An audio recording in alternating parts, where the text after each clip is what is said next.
Aku pastikan, kata Allah, ada orang yang akan menjamin kebahagiaan dalam hidupnya dan sukses dalam pekerjaannya. A'udzu billahi minasy syaithanir rajim. Bismillahirrahmanirrahim. Bismillah. Qad aflaha man zakka. Qad aflaha. Kita ngaji yang betul ya, pakai ilmunya. Man zakka, zakkaha. Ya. Pertama pakai qad. Qad itu kalau di ilmu nahwu namanya harfu tahqiq. Huruf yang menjamin kepastian. Ya, aflah dari kata falah. Ya, falah itu sukses dan bahagia. Kalau Anda buka kamus bahasa Inggris bahasa Arab, maka falah diterjemahkan success and happiness. Bukan sekedar bahagia, tapi ada suksesnya. Dia ada sukses saja disebut fauz namanya. Disebutkan derivasinya dalam Al-Qur'an 29 kali. Ya, ada faiz, ada fauzan, faizah, fauzi, itu sukses. Ya, fauzi, orang yang diharapkan sukses dalam hidupnya walaupun belum tentu bahagia. Ada faiz. Kalau bahagia saja, farah namanya. Farah. Orangnya farhan, perempuannya farah. Kalau ada yang namanya farhan, artinya orang yang diharapkan bahagia selama hidupnya. Bahagia walaupun belum tentu sukses. Nah, Anda pilih mana? Kaya tapi gelisah atau miskin tapi tenang? Miskin tapi tenang. Oke, di antara yang kedua selalu ada alternatif yang ketiga. Kalau bisa kaya dan tenang, sukses dan bahagia, kenapa pilih salah satu dari yang dua tadi? Dan Allah Maha tahu, maka ditawarkan pilihan langsung yang ketiga, namanya falah. Falah itu sukses dan bahagia, kaya dan tenang. Kalau Anda genggam kebahagiaan itu, digenggam sukses itu, dan gak mau dilepas, maka dalam ilmu saraf tambahkan hamzah di depan kalimatnya. Asalnya falah begini, falah gini, tambahkan hamzah gini. Kalau tambahan satu huruf muncul di depan kalimat, maka harokat huruf yang pertama dari kalimat asal ini falah, fa, pindah ke sini. A harakatnya, fa. Karena pindah yang ini mati, sukun. Sukun, bulat. Karena ini sudah ada hamzah, maka di ilmu sharaf ilatnya ini hilang. Harokat tetap aflah. Falah, jadi aflah. Orang yang menggenggam dengan kuat kebahagiaan dan kesuksesan. Terjemahkan dengan ilmunya, qad aflaha. Aku pastikan, kata Allah, ada orang yang akan menjamin kebahagiaan dalam hidupnya dan sukses dalam pekerjaannya. Jadi kalau beraktivitas dimanapun, ada masalah sebesar apapun, tenang aja. Kayak nggak ada pengaruh pada dirinya. Bukan nggak punya masalah, teman-teman. Punya masalah juga. Cuma masalah itu diberi rumus oleh Allah sehingga menjadi ringan. Bukan nggak berat, bukan nggak ada masalah. Jadi sebelum itu datang, dia sudah tahu ilmunya. Sehingga ketika datang, ringan aja dihadapi, seberat apapun. Ya, indah. Dan sukses dia. Dan ketika ada tantangan, dan Quran tidak pernah menyebut hambatan, tantangan. Ada tantangan dalam pekerjaan, dihadapi, tenang aja. Dan kesuksesan itu Allahu Akbar. Begitu seorang punya positive thinking, tenang jiwanya, maka setengah kesuksesan sedang dia genggam dalam tangannya. Bergerak, bergerak, bergerak, bergerak, bergerak. Allahu Akbar. Aflah. Siapa orang itu? Maka rumus awalnya man. Ismun mausulun alal fardiyatil ambiyah.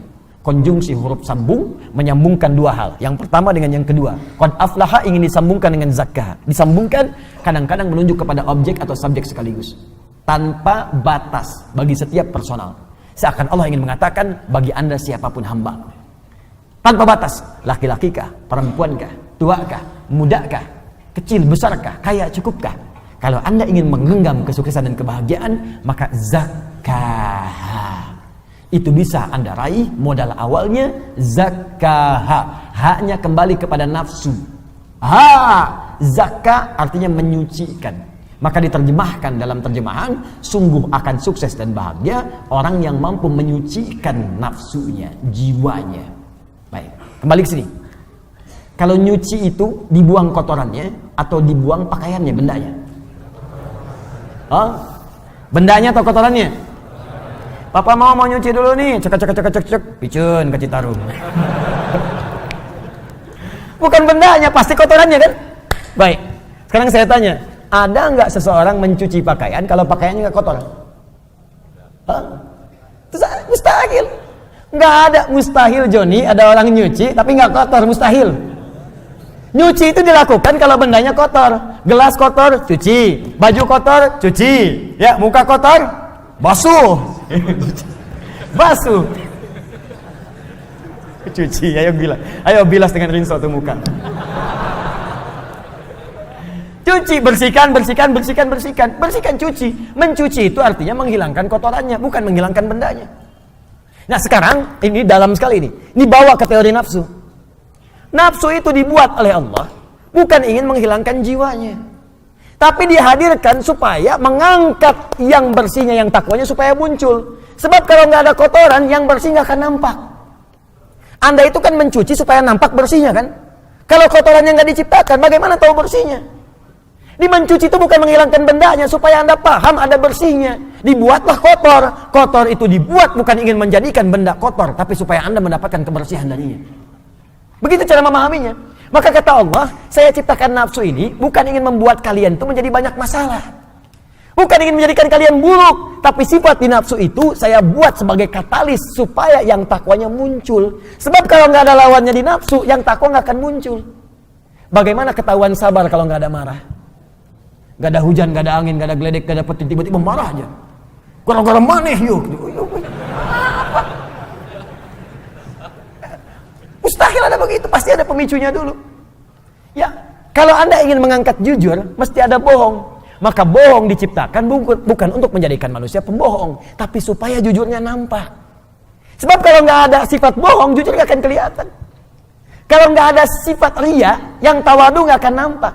Kalau nggak ada sombong, sifat rendah hati nggak akan nampak. Makanya diciptakan sombong, bukan ini menjadikan manusia sombong, bukan. Makanya ketika Qarun sombong, oleh Allah dicela. Buka Quran surah 28 ayat 76 sampai 77 itu.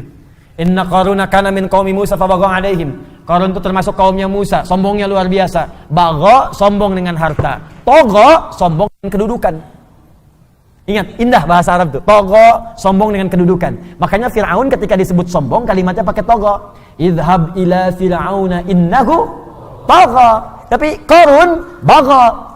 Inna Qaruna kana min qaumi Musa fabagha alaihim. Bagha dengan harta. Kalau tidak disebutkan siapa orangnya langsung, kapan kejadiannya, ini menunjukkan kejadian tersebut akan terjadi lagi di masa depan dengan tokoh yang berbeda. Fir'aun bukan nama asli, tapi gelar yang melekat kepada Raja Mesir. Faraoh, bahasa Arabnya Fir'aun. Ini menunjukkan ada potensi kesombongan jika melekat pada kedudukan. Maka hati-hati. Ada ilmunya, kelola itu supaya tidak sombong.